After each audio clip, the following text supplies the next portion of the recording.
اعوذ باللہ من الشیطان الرجیم بسم اللہ الرحمن الرحیم اللہم صلی علی محمد وعلی آل محمد کما صلیت علی ابراہیم وعلی آل ابراہیم انک حمید مجید اللہم بارک علی محمد وعلی آل محمد کما بارکت علی ابراہیم وعلی آل ابراہیم انک حمید مجید رب اشرح لی صدری ویسر لی امری واحلل عقدۃ من لسانی یفقہوا قولی۔ السلام علیکم ورحمۃ اللہ وبرکاتہ۔ سیرت النبی کا 7 پارٹ ہم لوگ کر رہے ہیں۔ گزشتہ سبق میں ہم نے کیا دیکھا تھا کہ قریش کا غصہ اور اقدامات، اذان کی شروعات کیسے ہوئی، اور حضرت رقیہ رضی اللہ عنہا کی وفات، پھر سرایہ اور غزوات ہم نے دیکھے تھے، اور غزوہ بدر میں جو ہے مسلمانوں کے 14 لوگ شہید ہوئے تھے، جن میں سے 6 مہاجرین میں سے تھے اور 8 انصار میں سے۔ کفار کے 70 مارے گئے اور 70 قید ہوئے تھے، جن میں 24 سردار لیول کے لوگ تھے۔ اور ہم نے یہ بھی دیکھا تھا کہ حضرت فاطمہ اور حضرت علی کا نکاح ہوا تھا، تو اسی سے ہم کنٹینیو کرتے ہیں۔ حضرت فاطمہ اور حضرت علی کی جو نکاح ہوئی تھی، تو اس نکاح میں حضرت فاطمہ کا مہر کتنا تھا؟ 400 درہم، جو رسول اللہ صلی اللہ علیہ وسلم نے حضرت علی کے پیسوں سے ادا کیا تھا۔ آپ مسجد میں نکاح پڑھاتے ہیں اور وہاں پہ تمام صحابہ کو بلاتے ہیں اور چھہارے بٹواتے ہیں۔ اس کے بعد اب سوال یہ ہے کہ کیا اسی وقت رخصتی ہو گئی تھی حضرت فاطمہ کی یا بعد میں؟ تو کچھ عرصے بعد ہوئی تھی۔ اور جیسے میں نے بتایا کہ حضرت فاطمہ کے جو گھر کے سامان تھے وہ سب کس کے پیسوں سے آئے تھے؟ حضرت علی کے پیسوں سے آئے تھے۔ تو جب کچھ عرصہ گزر جاتا ہے تو پھر حضرت علی کے جو بھائی رہتے ہیں عقیل رضی اللہ عنہ، وہ کہتے ہیں کہ اب تو رخصتی ہو جانی چاہیے۔ تو حضرت علی کہتے ہیں کہ میں کیسے کہوں رسول اللہ سے؟ تو وہ لوگ حضرت سلمان فارسی کے پاس جاتے ہیں، تو سلمان فارسی رسول اللہ صلی اللہ علیہ وسلم کے پاس جاتے ہیں اور کہتے ہیں کہ ان کی رخصتی ہو جانی چاہیے حضرت فاطمہ کی۔ تو رسول اللہ صلی اللہ علیہ وسلم کہتے ہیں ہاں بالکل۔ تو ام سلمہ کو اور اپنی ازواج کو کہتے ہیں کہ فاطمہ کو تیار کر دو، اور حضرت علی کو کہتے ہیں، اور رخصتی کے روز آپ صلی اللہ علیہ وسلم کے ایز اے باپ، ایز اے والد، آپ کیا نصیحت کر رہے ہیں اپنی بیٹی کو؟ جب حضرت علی کو بلاتے ہیں اپنے گھر میں اور حضرت فاطمہ کو رخصتی کر رہے ہوتے ہیں، تو حضرت فاطمہ کا سر اپنے سینے مبارک پہ رکھتے ہیں اور کہتے ہیں کہ فاطمہ، میرے خاندان کا جو سب سے اچھا انسان تھا، میں نے اس سے تیرا نکاح کیا۔ اور حضرت علی جو بائیں بازو کھڑے ہوتے ہیں ان کو کہتے ہیں کہ علی، تمہیں پیغمبر کی بیٹی مبارک ہو۔ اور یہ کہہ کر ایک پیالہ منگواتے ہیں اور اس میں آخری 2 سورتیں پڑھتے ہیں، اور پڑھ کر اسے اس میں دم کرتے ہیں، یعنی پھونک کے ساتھ تھوڑی تھوک بھی آنی چاہیے، دم کر کے ان کے سینے پہ اور ان کے کندھوں پہ چھینٹتے ہیں، اور حضرت فاطمہ کو جو نصیحت کرتے ہیں کہ فاطمہ، تمہاری ذمہ داری ہوگی گھر کے کام کاج، اور علی تمہاری ذمہ داری ہوگی باہر علی سنبھالے گا، گھر میں فاطمہ سنبھالے گی۔ اس کے بعد حضرت علی جو اونٹ لے کر آتے ہیں، حضرت علی اس اونٹ میں حضرت فاطمہ کو بٹھاتے ہیں اور لے کے اپنے گھر چلے جاتے ہیں، چونکہ وہ مدینہ میں ایک کرایہ کے گھر میں رہتے ہیں۔ تو رسول اللہ صلی اللہ علیہ وسلم ان کے ساتھ 2 عورتوں کو بھیجتے ہیں، اور یہی باراتی ہے۔ بارات کا کوئی کانسیپٹ نہیں ملتا ہمیں سنت میں، یہ تو ہندوانہ رسم ہے، اور اللہ نہ کرے ہم میں سے جو مسلمان بارات کرتے ہیں وہ ہندوؤں کی تقلید ہے، وہ ہندو کرتے ہیں۔ تو ہمارے نبی کی سنت میں ایسی کوئی بات نہیں آتی ہے۔ تو جب فاطمہ کو لے کے اپنے گھر جاتے تو پیچھے سے رسول اللہ صلی اللہ علیہ وسلم 2 عورتوں کو بھیجتے ہیں، وہ رہتی ہیں ام ایمن اور اسما بنت اسما رہتی، ایک حضرت اسما۔ تو 2 عورتیں جاتی ہیں اور جا کر ان کے جو گھر حضرت علی کا جو گھر رہتا ہے اس کو ٹھیک ٹھاک کرتی ہیں، زمین برابر کرتی ہیں، گھر صاف صفائی کرتی ہیں، اور حضرت فاطمہ اس میں جاتی ہیں۔ حضرت علی کو مدینہ میں نہیں رہتا، مدینہ میں ہی رہتا ہے لیکن کرائے کا گھر۔ تو رسول اللہ کہہ دیتے ہیں حضرت علی کو کہ علی جانا، لیکن عشاء میں میرا انتظار کرنا، عشاء بعد میں آؤں گا۔ پھر جب آپ صلی اللہ علیہ وسلم عشاء کے بعد جاتے ہیں اور جا کر دوبارہ سے پیالہ لیتے ہیں اور وہی آخری 2 سورت پڑھتے ہیں اور پڑھ کے انہیں دم کرتے ہیں، اور انہیں کیا دعا دیتے ہیں کہ اے اللہ جب یہ ملے تو اس میں برکت عطا فرما، سعادت عطا فرما، اور نیک اور صالح اولاد عطا فرما۔ یہ نصیحت کر کے آتے ہیں آپ صلی اللہ علیہ وسلم۔ تو حضرت فاطمہ نے ایسی زندگی گزاری حضرت علی کے ساتھ کہ روایات میں آتا ہے کہ کئی دن کا فاقہ پڑتا تھا۔ ایک مرتبہ حضرت علی آتے ہیں گھر میں اور آ کر کہتے ہیں کہ کہیں گئے ہوں گے، کئی دن بعد آتے ہیں تو کہتے ہیں فاطمہ گھر میں کچھ کھانے کو ہے؟ تو وہ کہتی ہیں کہ 3 دن سے جو کا ایک دانہ بھی نہیں ہے گھر میں۔ تو وہ کہتے ہیں کہ تم نے مجھے بتایا کیوں نہیں؟ تو حضرت فاطمہ اس وقت کہتی ہیں کہ میرے بابا کو یہ بالکل پسند نہیں کہ میں آپ کے سامنے سوال کروں اور آپ کو پریشان کروں۔ یہ اخلاق تھے۔ اور آج ہمارے معاشرے میں جب لڑکیوں کو ودا کرتے تو کیا کہا جاتا ہے کہ دیکھیے میری بیٹی بہت لاڈلی ہے، اور خاص کر اپنے ابو کی بہت لاڈلی ہے، اس کے ابو تو اس کو کچن میں نہیں جانے دیتے ہیں، بھائیوں کی تو جان ہے۔ یہ بتانا چاہتی ہیں کہ دیکھیں ہم ایک شہزادی آپ کو دے رہے ہیں، آپ اس کو لے جا کے کام مت کروائیے گا۔ اور بیٹیاں بھی کیا سمجھتی ہے کہ میں اس ریاست کی ملکہ ہوں، اب جو جا رہی ہوں وہ سلطنت میری ہے، اور جب وہ اپنے سسرال چلی جاتی ہے اور اس سلطنت میں ایک ساس کو ملکہ دیکھتی ہے تو اب برداشت نہیں ہوتا، کہتی ہے میں تو خود اپنے گھر کی ملکہ تھی، یہاں پہ یہ کون ہے؟ ہر بات میں ساس کی روک ٹوک اس کو پسند نہیں آتی ہے۔ یہاں امی بچپن سے کہتی تھی کہ جو کرنا ہے کرو گی، اپنے گھر جانے کے بعد کرو گی، یہاں پہ مت کرنا۔ تو بچی نے کیا سمجھا کہ میرا گھر، جو میرا گھر ہوگا اس میں میری حکمرانی چلے گی، اس میں کسی اور کی حکمرانی نہیں ہوگی۔ یہاں آ کر دیکھتی ہے ساس حکم چلا رہی ہے تو اسے لگتا ہے کہ مجھے یہ اتنی بڑی سلطنت نہیں چاہیے، مجھے ایک چھوٹی سی ریاست چاہیے، اور شوہر کو کہتی ہے کہ مجھے ایک الگ گھر لے کے دے دیجئے، میں ان کے ساتھ نہیں رہ سکتی جہاں میں اپنی مرضی کروں۔ تو والدین یہ سکھاتے ہیں کہ تمہاری حکومت چلے گی، جبکہ رسول اللہ نے کیا کہا کہ تم خدمت کرنا۔ اور ہمارے جو ذہن ہے، ہمارا جو ذہن ہے وہ اس چیز کو ایکسیپٹ نہیں کر سکتا، میں خدمت کیوں کروں؟ اور خاص کر جو تھوڑا سا علم حاصل کر لیتی ہے جو لڑکیاں، وہ تو سوچتی ہیں کہ مجھے تو دین کا علم ہے، مجھے پتا ہے کہ اسلام میں عورت پر کوئی ذمہ داری نہیں ہے۔ اب وہ ان لاز کی خدمت نہیں کرنا چاہتی، وہ کہتی یہ تو میرے شوہر کی ذمہ داری ہے، میں نے تو اپنے ماں باپ کی خدمت نہیں کی، میں ان کی کیسے کروں؟ اور جب آپ کی بھابھی آتی ہیں اور وہ یہ سوچیں تو ایسے گھر کا نظام چلتا ہے؟ ہرگز نہیں چل سکتا۔ جو بہو آتی ہے اسے خدمت کرنی پڑے گی، تاکہ آپ کے میکے میں آپ کی بھابھی بھی آپ کے ماں باپ کی خدمت کریں۔ یہ لڑکیوں کو سمجھنے کی بہت ضروری ہے کہ لڑکیاں سمجھیں اس بات کو۔ تو حضرت محمد صلی اللہ علیہ وسلم نے اپنی بیٹی کو جو اخلاق سکھائے وہ یہی۔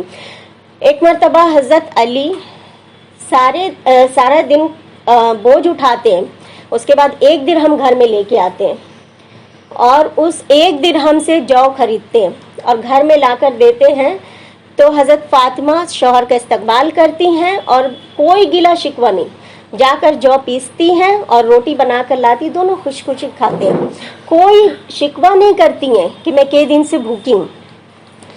اس روز حضرت علی کہتے ہیں کہ آج مجھے رسول اللہ صلی اللہ علیہ وسلم کی وہ بات یاد آئی کہ فاطمہ سب سے اچھی عورت ہے، پوری دنیا پوری کائنات میں سب سے اچھی عورت ہے۔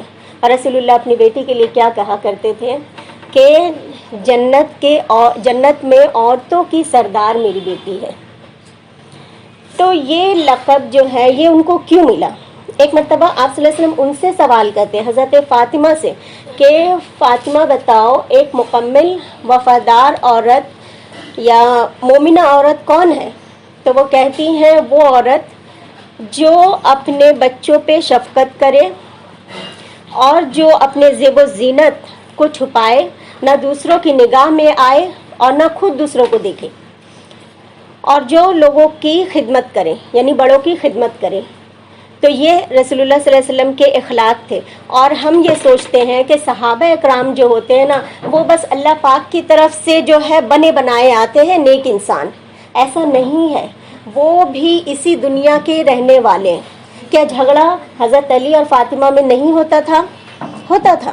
ایک مرتبہ رسول اللہ صلی اللہ علیہ وسلم گھر میں آتے ہیں اور حضرت فاطمہ کا چہرہ کچھ اترا ہوا رہتا ہے، تو آپ پوچھتے ہیں کہ کیا بات ہے؟ تو وہ اور علی کہاں ہے؟ تو وہ کہتی ہیں کہ وہ مسجد میں۔ تو کیا ہوا؟ تو وہ کہتی ہیں کہ جھگڑا ہو گیا۔ تو رسول اللہ صلی اللہ علیہ وسلم سیدھے مسجد چلے جاتے ہیں اور جا کر دیکھتے ہیں حضرت علی لیٹے ہوئے ہیں۔ تو اس وقت رسول اللہ صلی اللہ علیہ وسلم ان کو کیا کہتے ہیں؟ یا ابا تراب قم، یعنی کھڑے ہو جاؤ۔ وہ ان کو محبت سے ایسے کہتے تھے، یا ابا تراب قم، کہ تم کھڑے ہو جاؤ۔ تو اس وقت ان کو یہ دکھانا چاہ رہے ہیں کہ تم میاں بیوی میں جھگڑا ہوا تو میں بیٹی کا باپ نہیں ہوں، میں آج بھی تمہارا سرپرست ہوں۔ جیسے محبت سے اس وقت کہتا تھا، آج بھی میں محبت سے کہتا ہوں۔ ہمارے معاشرے میں ماں باپ کے پاس لڑکی چلی جائے گی تو ایک جھگڑا شروع ہو جائے گا، لیکن اس وقت ان کو وہاں سے اٹھا کے لے جاتے ہیں فاطمہ کے پاس، اور کیا کرتے ہیں؟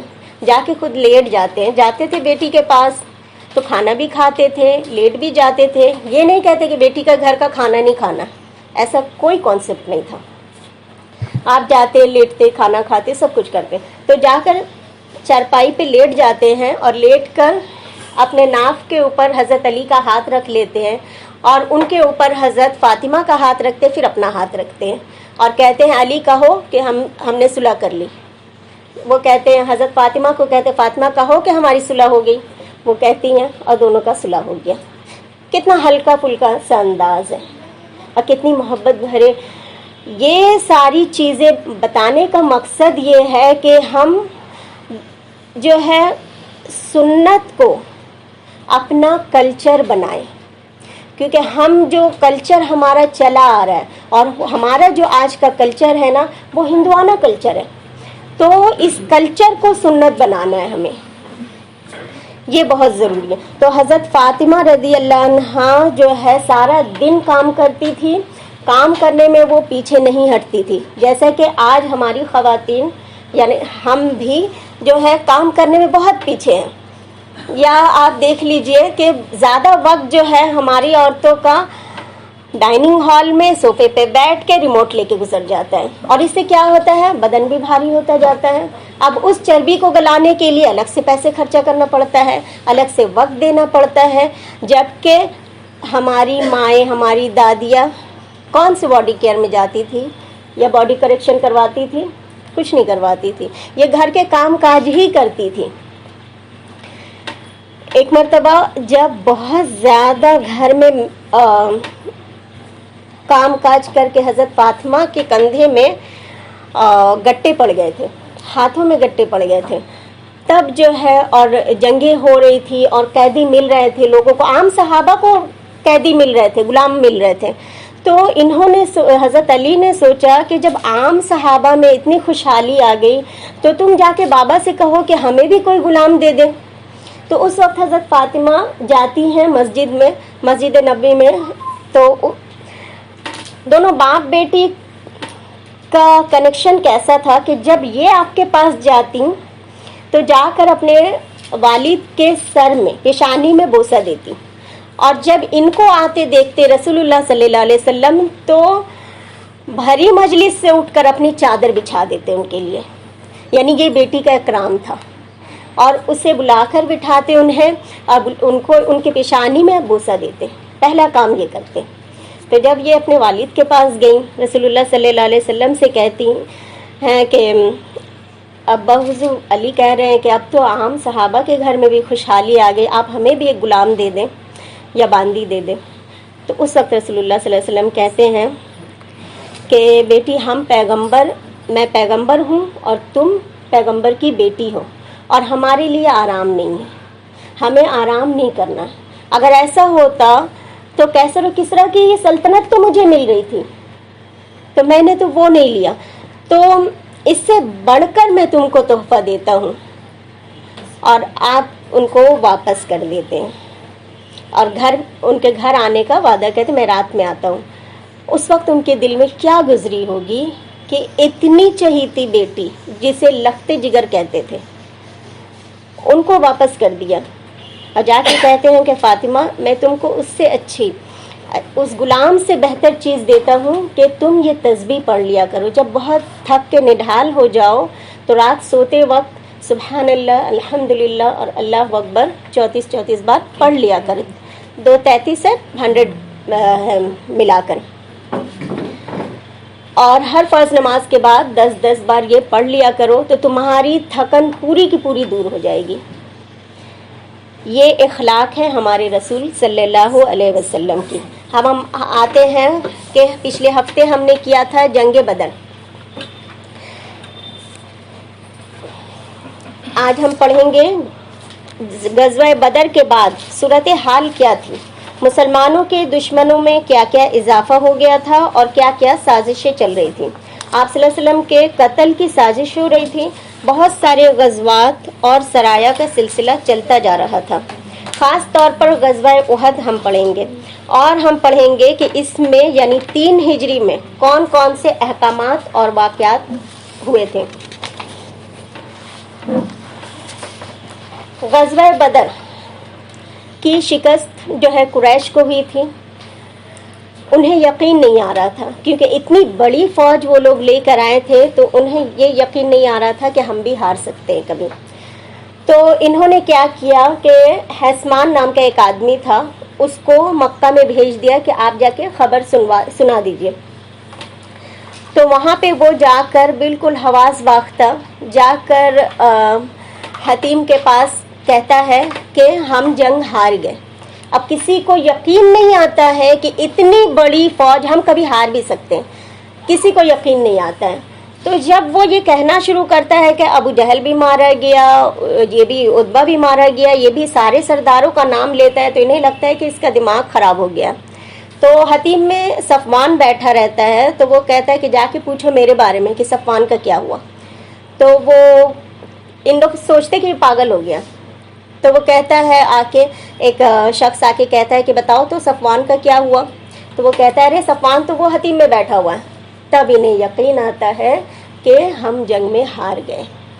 اس کے بعد ابو جہل یہ خبر اڑتی اڑتی خبر اس کے کان میں پہنچتی ہے، اور ابن عباس کے غلام کہتے ہیں کہ وہ ہمارے گھر آ گیا، اور میں تیر کے کمان چھیل رہا تھا، اور میں اس طرف پیٹ کر کے بیٹھا، وہ میرے پیٹ سے پیٹ لگا کے بیٹھ گیا، اور اتنے میں حضرت عباس کی بیوی جو رہتی ام فضل وہ بھی وہاں رہتی، اور ہم دونوں جو ہے یعنی حضرت عباس کے غلام اور ان کی بیوی دونوں مسلمان ہو چکے ہوتے ہیں۔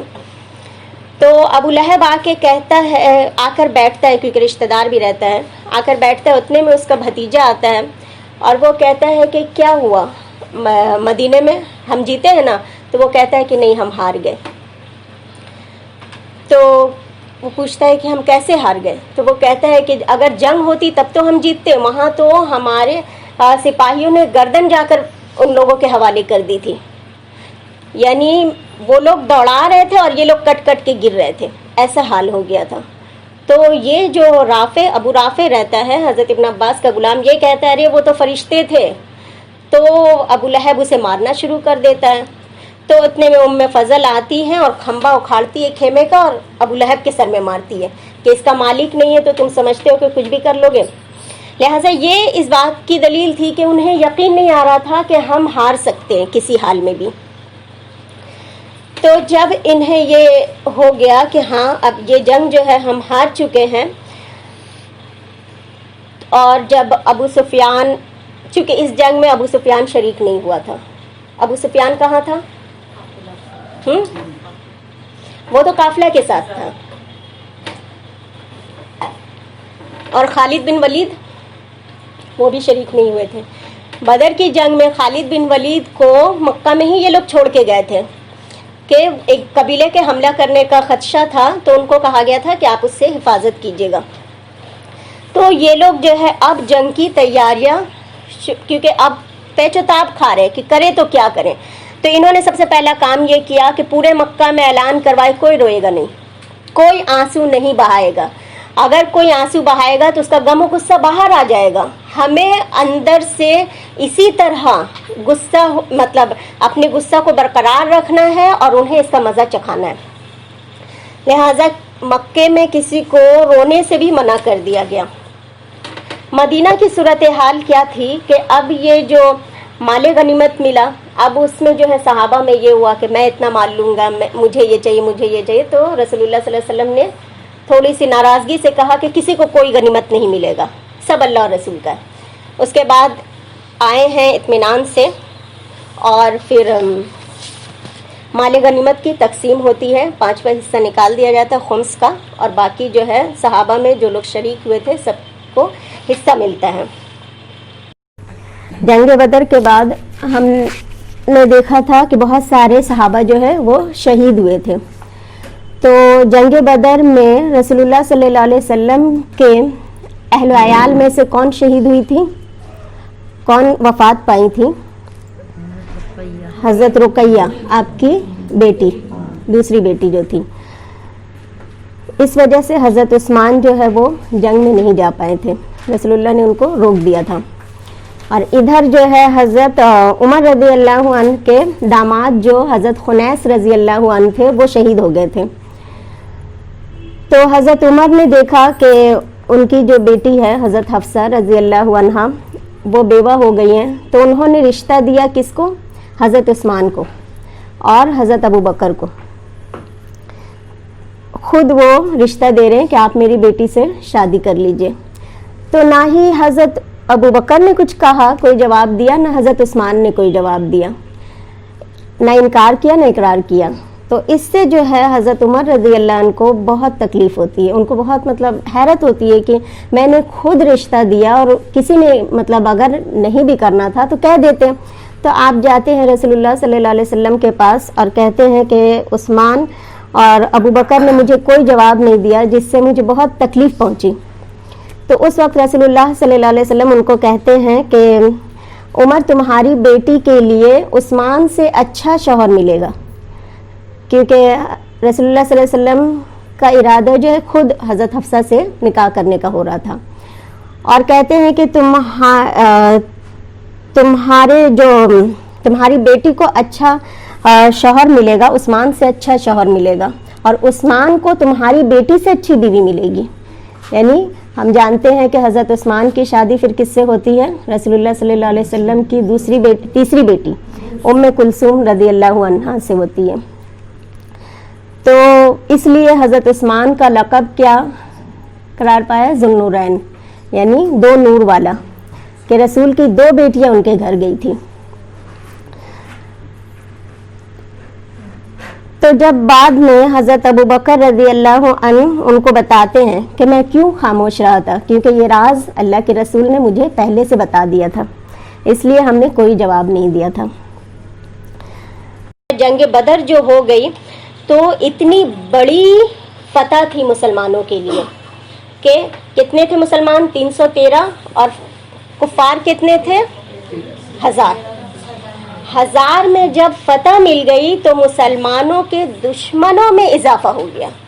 پہلے دشمن کون تھا؟ سب سے پہلے قریش یعنی مشرک، وہ انتقام کی آگ میں جل رہے تھے.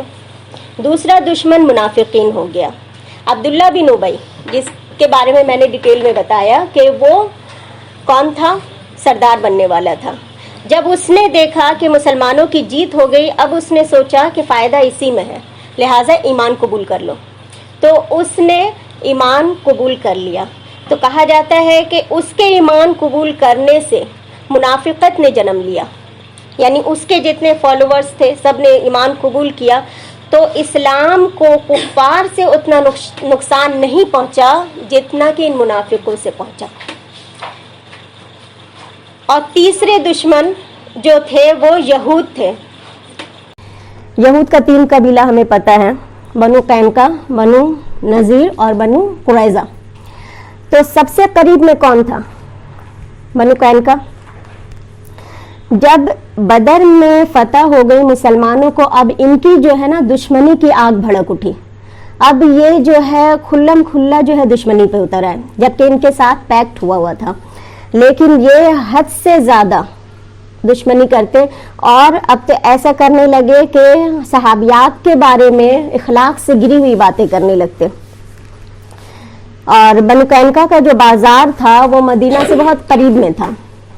تو ایک ان کی کیا عادت ہو گئی تھی کہ جہاں اوس اور خزرج بیٹھے رہتے، یعنی یہ تو انصار تھے، یہ لوگ بیٹھے رہتے، وہاں جا کر یہ لوگ یہود جو ہے جنگ بواس کی جنگ جو ہے وہ جنگ کا پورا نقشہ کھینچ دیتے تاکہ یہ ان کی جو ہے پہلے کی دشمنی وہ پھر سے بھڑک اٹھے. ایک مرتبہ یہ ایسے ہی ایک بوڑھا سا آدمی تھا، وہ کسی اپنے ایک آدمی کو ٹھیک کرتا کہتا ہے کہ جا کے جنگ بواس کے بارے میں جو شعر و شاعری ہوتی تھی وہ کہنا شروع کرو. تو اس میں ایسا ہو گیا کہ 2 انصار جو ہے اوس اور خزرج آپس میں بالکل جنگ کے لیے تیار ہو گئے. جیسے ہی رسول اللہ صلی اللہ علیہ وسلم کو خبر ملی کہ میرے صحابہ جو ہے اب جنگ کے لیے تیار ہو گئے، تو آپ اسی وقت وہاں پہ موقع واردات پہ پہنچتے ہیں اور بہت نصیحت کرتے کہ میرے زندہ ہوتے ہوئے تمہارے اندر یہ جہالت کہ ابھی تو ہم مطلب ابھی اخوت کا رشتہ قائم ہوا اور اب تم ایسے اتر آئے. تو پھر یہ لوگ روتے ہیں اور پھر واپس سے گلا ملتے. تو یہ یہودیوں کی جو سازش تھی وہ بڑھتی جا رہی تھی دن پر دن. ایک عورت جو مسلمان عورت تھی وہ بنو قینقاع کے بازار میں جاتی ہے، اپنا کچھ سامان بیچتی ہے، اور چونکہ بنو قینقاع جو رہتے ہیں وہ سونار اور لوہار رہتے ہیں اور برتن بناتے ہیں، تو ان کے پاس ہتھیار بہت زیادہ رہتی ہے پہلے سے. تو یہ عورت جو ہے بازار میں جاتی ہے، سونار کے یہاں کچھ خریدنا ہوتا ہے، تو کہتی ہے سامان دکھاؤ. تو وہ کہتے پہلے اپنا چہرہ دکھاؤ، کیونکہ مسلمان تھی اور ڈھکی ہوئی تھی. وہ لوگ کہتے کہ چہرہ دکھاؤ. تو وہ عورت بہت غصہ ہوتی ہے. تو اس میں ایک شریر آدمی کیا کرتا ہے، ان کا جو چادر کا پلو رہتا ہے اس کو کسی کھوٹے سے باندھ دیتا ہے، اور جیسے ہی وہ عورت کھڑی ہوتی ہے وہ بے نقاب ہو جاتی ہے، یعنی بے پردہ ہو گئی. تو وہ چیخنا چلانا شروع کرتی ہے. بغل دکان میں جو رہتا ہے وہ ایک مسلمان کا دکان رہتا ہے. تو وہ مسلمان جلدی سے آتا ہے اور آ کر جب دیکھتا ہے کہ مسلمان کی عورت کی اس طرح سے بے حرمتی ہو رہی ہے تو وہ اس کو قتل کر دیتا ہے، اس یہود کو. اور چونکہ وہ جو یہود قتل ہوتا ہے اس کے گھر والے آس پاس رہتے ہیں، وہ سب آ کر اس مسلمان کو مار دیتے ہیں. اب خون ہو گیا. یہ خبر جو ہے جیسے ہی رسول اللہ صلی اللہ علیہ وسلم کے پاس جاتی ہے تو آپ پہلے بھی ان لوگ کو وارن کر چکے ہوتے ہیں. تو آپ کہتے ہیں کہ تم لوگوں کی جو ہے بدتمیزی حد سے زیادہ بڑھتی جا رہی ہے، تو ابھی بھی ہوش کے ناخن لے لو. ایک مرتبہ ان کو اچھی طرح نصیحت کرتے اللہ کے رسول کہ کہیں قریش والا حال تمہارا نہ ہو جائے کہ جیسے ہم نے ان کو شکست دی ہے کل کو تمہارا بھی وہی حال ہونے والا ہے. تو ان میں سے ایک یہود کہتا ہے کہ محمد تم اس خیال میں مت رہنا کہ ہمیں جس طرح تم نے قریش کو شکست دے دی، وہ تو کچے کھلاڑی تھے، ہم سے مقابلہ ہوا نا تو پتہ چل جائے گا کہ مرد ہیں ہم. اتنی بڑی یعنی اعلان جنگ انہوں نے کر دیا تھا. تو جب یہ واقعہ ہو جاتا ہے تب اللہ کے رسول کہتے ہیں کہ اب ان کو برداشت کرنا ناممکن ہے. لہٰذا چند صحابہ کو لے کے جاتے ہیں، حضرت حمزہ کے ہاتھ میں جھنڈا دیتے ہیں اور بنو قینقاع کا گھیراؤ کر لیتے ہیں. جب بنو قینقاع کا گھیراؤ کر لیتے ہیں تو ان کے 700 مرد رہتے ہیں اور صحابہ 500 رہتے ہیں. تو ان سے کہا جاتا ہے کہ آپ نے چونکہ عہد کی خلاف ورزی کی ہے اس لیے اس کی سزا آپ کو بھگتنا پڑے گا، تو آپ لوگ جو ہے سرنڈر کیجیے. وہ لوگ جو ہے قلعہ میں بند ہو جاتے ہیں اور 15 دن کے محاصرے کے بعد جو ہے وہ لوگ سرنڈر کرتے ہیں. ان کو اللہ کے رسول کہتے ہیں کہ سوائے ہتھیار کے تم ہر چیز لے کے جا سکتے ہو. لہٰذا وہ لوگ ہتھیار چھوڑ کے باقی تمام چیزیں اپنا لے جاتے ہیں اور شام کی طرف چلے جاتے ہیں، اور کہا جاتا ہے کہ کچھ عرصے بعد وہ سب مر جاتے ہیں. تو یہ یہود جو ہے حد سے زیادہ مسلمانوں کو اب تکلیف پہنچانے میں جڑ گئے تھے. اور اس میں ایک یہودی جو تھا کعب بن اشرف، وہ جو ہے قبیلہ تئی کی ایک شاخ ہے بنو نبھان، اس قبیلے سے اس کا تعلق تھا. تو وہ ایک شاعر تھا اور اتنا زیادہ مسلمانوں کا دشمن تھا کہ اپنی شاعری سے جو ہے ہر جگہ، یہاں تک کہ قریش مکہ پہنچ جاتا ہے. وہاں پہ مکہ میں جا کے قریشیوں کو کہتا ہے کہ کیسے مسلمانوں نے تمہارے جو ہے لوگوں کو قتل کیا اور کیسے اندھے کنویں میں پھینک دیا، کیا بدلہ نہیں لوگے تم لوگ، ایسے ہی چھوڑ دو گے مسلمانوں کو. اتنا بھڑکاتا ہے، صحابیات کے بارے میں ایسی شعر و شاعری کرتا ہے اخلاق سے گر کے، مطلب حد سے زیادہ، اور تمام لوگوں کو وہ جمع کرتا ہے مسلمانوں کے خلاف. جب حد سے زیادہ بڑھ جاتا ہے تو ایک مرتبہ مسجد نبوی میں اللہ کے رسول کہتے ہیں کہ کون ہے جو کعب سے نپٹے گا، کعب بن اشرف سے نپٹے گا. تو اس میں ایک صحابی اٹھ کھڑے ہوتے ہیں، محمد بن مسلمہ. وہ کہتے ہیں کہ اللہ کے رسول میں یہ کام کروں گا. تو ان کے ساتھ اور 5-6 لوگوں کا دستہ تیار ہو جاتا ہے. وہ کہتے ہیں کہ کعب بن اشرف کا جو ہے قصہ ختم میں کروں گا. تو یہ لوگ لیکن ایک اجازت مانگتے ہیں کہ آپ کے بارے میں کچھ کہنے کی اجازت دیجیے. تو اللہ کے رسول کہتے ہیں ٹھیک ہے تم کہہ سکتے ہو.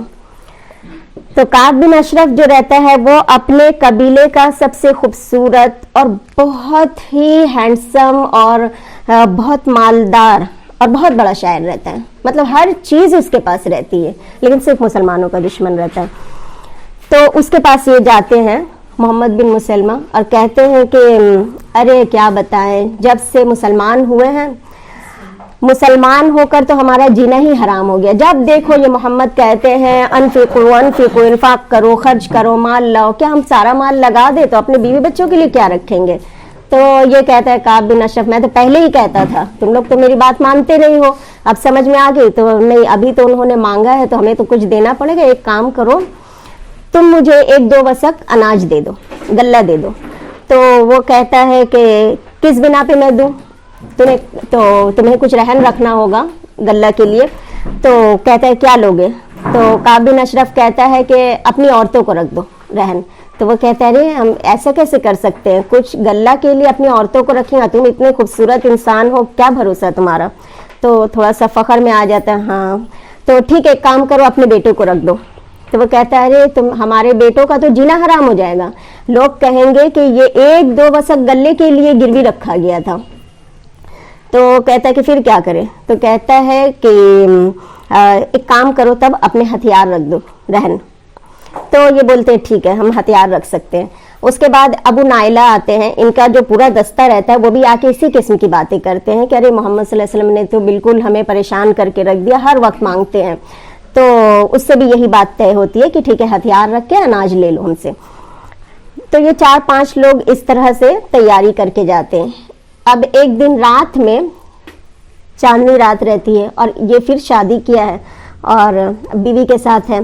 تو یہ آواز دیتے ہیں ابو نائلہ.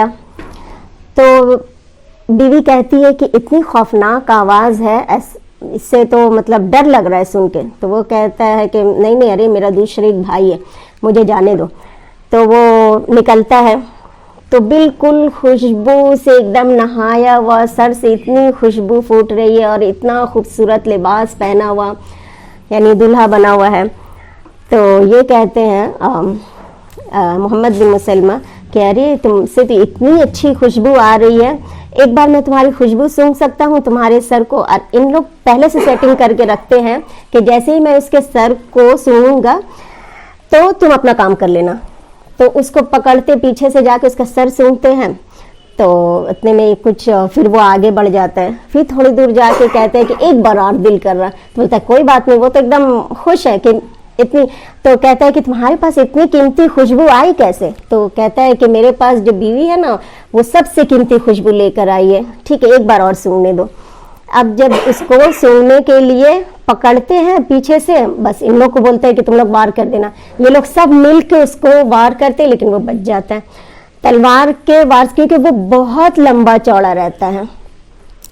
تب پھر ان کو کچھ سمجھ نہیں آتا، یہ کلہاڑی لے کے جاتے اور لے کے اس کے اوپر بیٹھ جاتے ہیں. اور وہ اتنی زور سے چیختا ہے کہ مدینہ تک اس کی آواز جاتی ہے. اتنے میں